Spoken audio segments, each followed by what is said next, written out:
a country larger than California but smaller than Texas, is one of the least developed of the South American republics. Its isolation from the ocean, except for the long river route southward to the port of Buenos Aires in Argentina, has been a major reason for its slow development. Asunción, founded in 1537, is the capital and the only large city of Paraguay. It is today a colorful blend of the past and the present.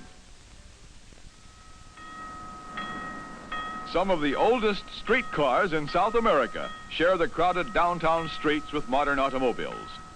Many of the people of Paraguay are descendants of immigrants from Europe. Another important part of the population is of Guarani, Indian stock, the original inhabitants of this part of South America.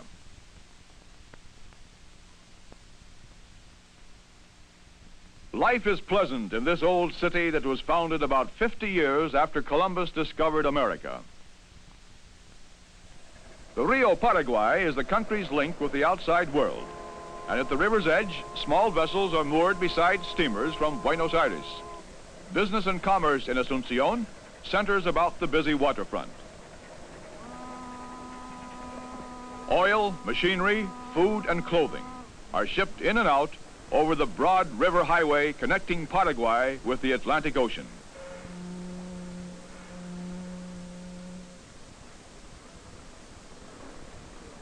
Bales of cotton from distant farms are loaded for shipment down the river. The export of hides from Paraguay's ranches brings a large income to the cattlemen of the Chaco. The country is divided into two parts by a great river, the Rio Paraguay. Our story is about the western zone known as El Chaco, a region in which live a few pioneers and some scattered tribes of Indians. Across the river from the city of Asunción lies this vast flat land called the Chaco.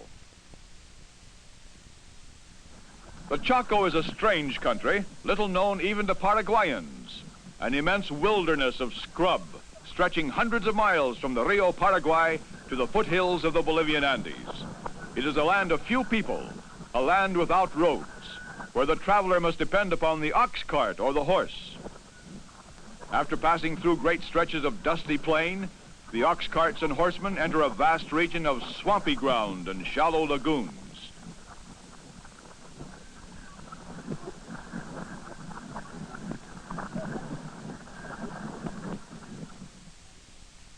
In the far north, near the river, large areas are covered with quebracho trees.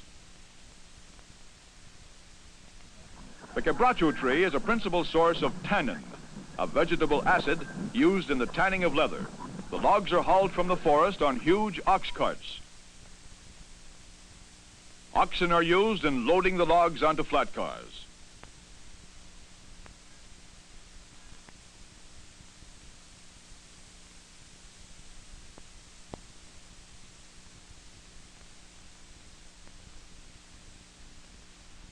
A narrow gauge railroad hauls the logs to the mill located near the Rio Paraguay.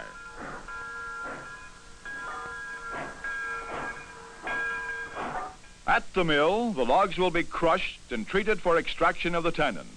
The finished product will be sent downstream to Asunción for export.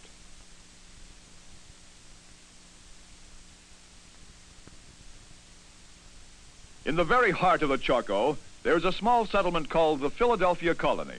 In 1930, a handful of people of the Mennonite sect came here from Germany and the Russian Ukraine to begin a new life. Given free land by the Paraguayan government, the Mennonites have built a pioneer community in one of the Earth's least developed areas.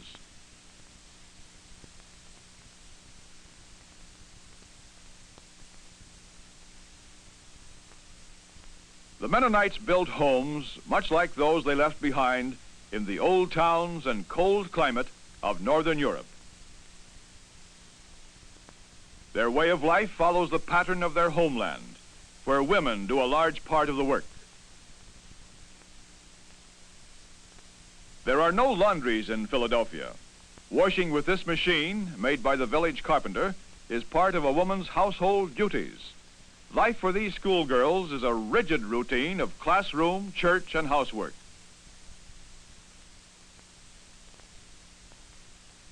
The cobbler works in the shade behind his cottage, making and repairing shoes for the colonists. Wagon makers repair the wheels of heavy ox carts.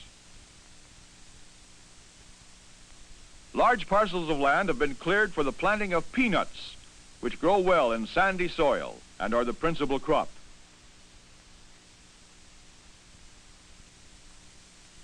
The Mennonites must make most of the machinery they use.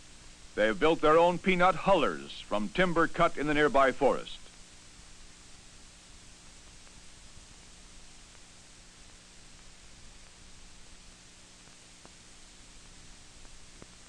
Sacks of shelled peanuts are taken to a small factory where the oil is extracted.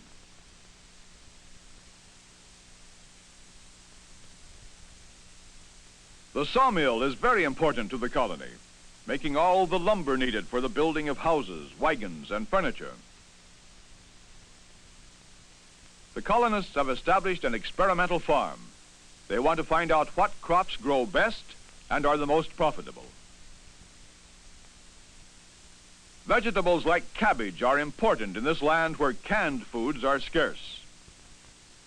Date palms imported from California grow well in this dry region.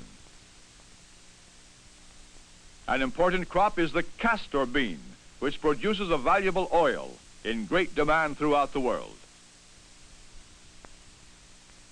Bananas, papayas, and grapes are other important food crops which the Mennonites have brought to this region. These courageous men and women, through hard work and great sacrifice, are doing their part to develop this new land.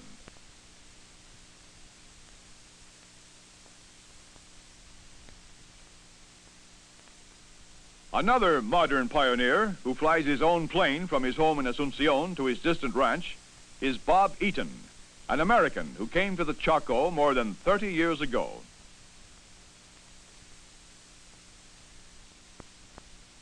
He is greeted by his ranch foreman, Martin Flores, a veteran cattleman who lives at the Estancia headquarters, located 200 miles from the Rio Paraguay in the wild interior of the Chaco. Bob visits his ranch frequently to talk with Martin. Problems are discussed while they enjoy a refreshing drink of tereré, an herbal tea which is the usual drink in this part of South America. These 5 jaguar skins were taken from animals shot by Bob's hunter within a few miles of the ranch house. Jaguars are great cats that kill thousands of steers each year. This is one of the problems of cattle raising in the Chaco. Bob and Martin ride out to inspect work on the Estancia. Guns are worn because, in addition to the jaguar, there are still cattle rustlers in the Chaco. It takes many days to brand the calves. Based on long experience in the Chaco, Bob prefers the Hereford and Shorthorn breeds. He has more than 15,000 head scattered over the 165,000 acres of his Estancia.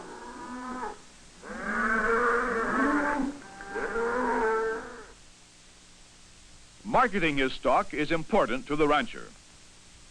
Every 2 or 3 months, herds of several hundred cattle are driven across the Chaco to faraway Asunción. Bob Eaton and his foreman give careful instructions to the vaqueros before leaving on their drive.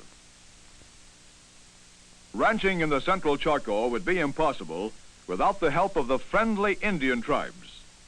The Ligua Indians are Bob's cowboys and live in their own village on the Estancia. After meeting with the cowboys, Bob talks over his portable two-way radio to his agent at the Asunción stockyards. The generator for the radio is hand-operated.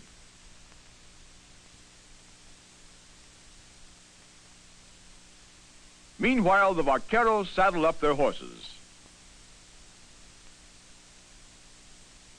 The men carry their own blankets and provisions for the difficult 3 weeks' drive. When all are ready, the men ride out to the corral. The steers are counted as they run through the gates to the open country beyond. The cattle stream out at a fast pace, for they are active and fresh. After a few days on the trail, the herd moves more slowly. Sometimes after the rains, they must cross flooded areas. This is a welcome change for the weary cattle, horses, and men. Fording these lagoons brings relief from the otherwise dusty and sun-scorched earth of the Chaco.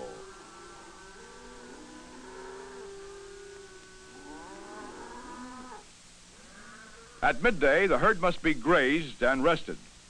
Every effort is made to bring the tired cattle to the river without too much loss of weight. The vaqueros eat their lunch in the saddle as they stand watch over the herd. They drink their tereré from a steer's horn. These Indian cowboys must endure many hardships during the long trek from the home ranch to the Rio Paraguay.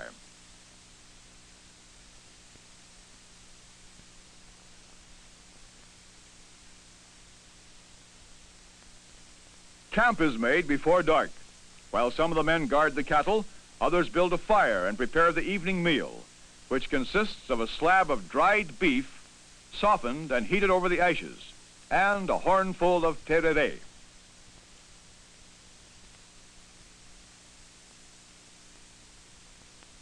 After their meal, the men rest, using their saddles as pillows, glad that another day of their long journey is past.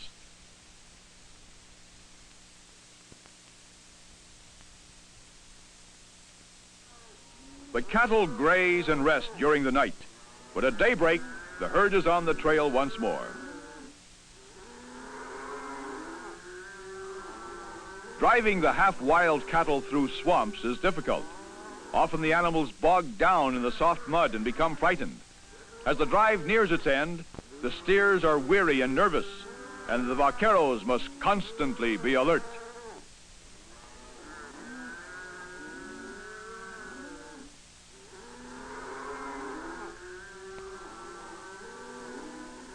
When the drive reaches the Rio Paraguay, the cattle are driven into a corral to await their turn at loading onto a river barge.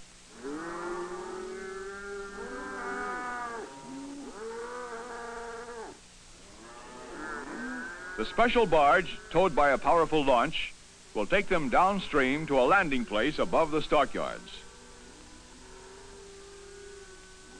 The herd is now in the hands of a new crew of men who are responsible for bringing the cattle safely to Asunción.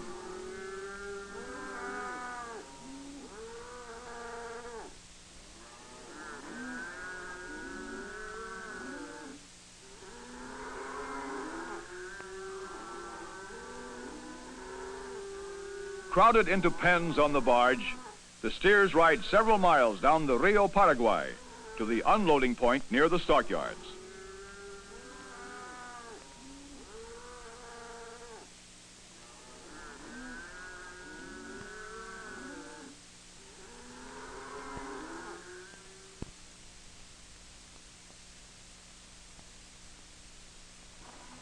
The barge is brought as close to shore as possible, below a steep bank.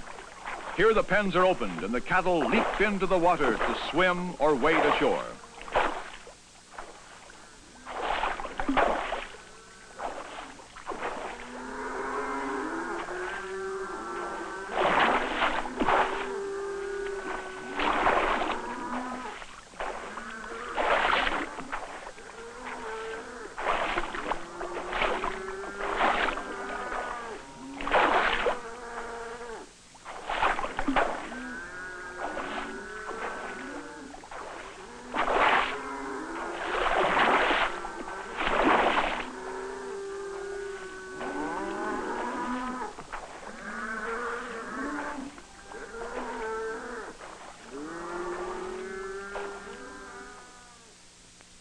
Once on dry land, the steers head away from the river.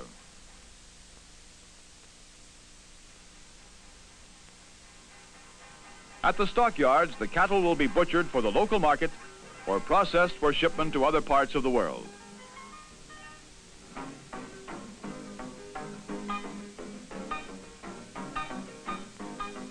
Their work completed, the vaqueros return over the long trail to their home ranch. Like the colonists of Philadelphia, these self-reliant pioneers are helping to bring civilization to the wild Chaco, one of the world's last frontiers.